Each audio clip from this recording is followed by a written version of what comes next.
পুরুষ মানুষের আগাগোড়া পুরো জীবনটাই মনে হয় ত্যাগ তিতিক্ষার জীবন। আজকে এনসিপি করে বলে আপনারা জানেন যে আমি একটা বাসার ছাদে থাকতাম চিলেকোঠায়। তো দীর্ঘদিন প্রায় 2-3 বছর এখানে। তো এনসিপি করে বলে এই জন্য বাসাটা ছেড়ে দেওয়ার নির্দেশ আর কি। একটা বাড়িতে তো অনেকগুলো মালিক থাকে, একটা পক্ষ একটা না, 2-3টা পক্ষ আর কি খুব নানানভাবে ডিস্টার্ব করতেছে। আবার যারা ডিস্টার্ব করতেছে তাদের ভিতরে একজন আবার সরকারি দলের উপরের কোনো কর্মকর্তার সাথে আছে।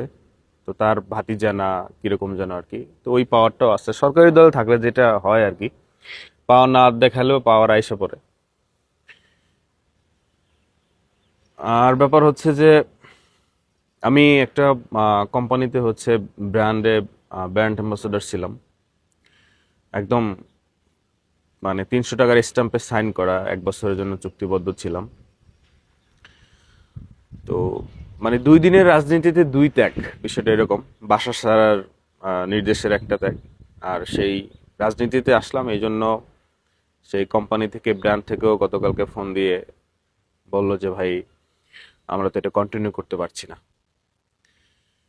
তো ওই মানে ব্র্যান্ড থেকে যেই আমি মানে আমার স্যালারিটা পেতাম, ভালো একটা স্যালারি পেতাম। এবং এমনও ব্যাপারটা হয়ে গেছে যে এখন তো ফেসবুক ইনকাম কম, মানে এই মাসে আমি যে ফেসবুক থেকে ইনকাম পেলাম এটার চেয়েও ওই স্যালারিটা আমার বড় ছিল, বেশি ছিল, ভালো একটা স্যালারি ছিল। তো ওটাও ক্লোজ, মানে সরকারি দলের সাকিব আল হাসান সরকারি দলের লোক ছিল না, অনেক কোম্পানির ব্র্যান্ড অ্যাম্বাসেডর ছিল, সে প্রমোশন করতে পারছে।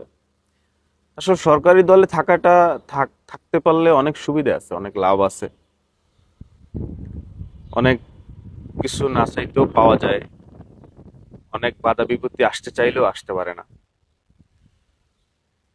জীবনটা আসলে জোয়ার ভাটার মতো, কখনো উপরে উঠে কখনো নিচে নামে। এটা অবশ্যই আমার জন্য ধাক্কা, কিন্তু কনফিডেন্সের বিষয় হচ্ছে, মজার বিষয় হচ্ছে যে আমি এর চেয়েও আরো অনেক বড় বড় ধাক্কা সামলে আসছি। আমার ব্র্যান্ড অ্যাম্বাসেডর 1 বছরের চুক্তিতে ছিল, তো সেটা 2-4 মাসের মাথায় ক্লোজ হয়ে গেল। এটা পেমেন্টটা খুব আমার একটা ব্যাকআপ ছিল, যেহেতু এখন ফেসবুক ইনকাম কম, আরো খুবই মানে গুরুত্বপূর্ণ ব্যাকআপ ছিল। বাসা ছাড়ার যে ব্যাপারটা, এনসিপি করি এখন, তো একটু এনসিপি পক্ষে কথা যাবে, যদিও আমি ওইটা দলটা দেখি না, আমি ফেয়ার কথাটাই অলওয়েজ বলে আসছি বা বলবো ইনশাল্লাহ। তবুও এখানে সরকারি দলের আত্মীয় স্বজন লোকজন আছে, যার জন্য নানানভাবে ডিস্টার্ব। এই যে ধাক্কাটা, মজার বিষয় হচ্ছে যে এর চেয়েও বড় বড় ধাক্কা আমি সামলে আসছি। যাই হোক, আমার শুভাকাঙ্ক্ষী, আমার ভালোবাসার মানুষজন ঢাকা শহরের ভিতরে, মানে মেইন সিটির ভিতরে, যদি কারো খোঁজে চিলেকোঠা এবং সেফ বাসা খোঁজে থাকে, তাহলে আমাকে একটু জানায়েন কোনো না কোনো ভাবে।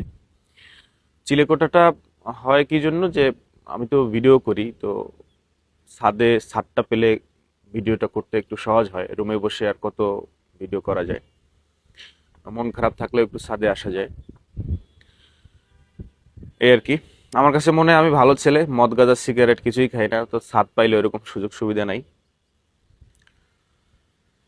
এই তো আর কি। ত্যাগ তিতিক্ষা মানুষের জীবনে থাকবে, মানুষের জীবনে ত্যাগ তিতিক্ষা,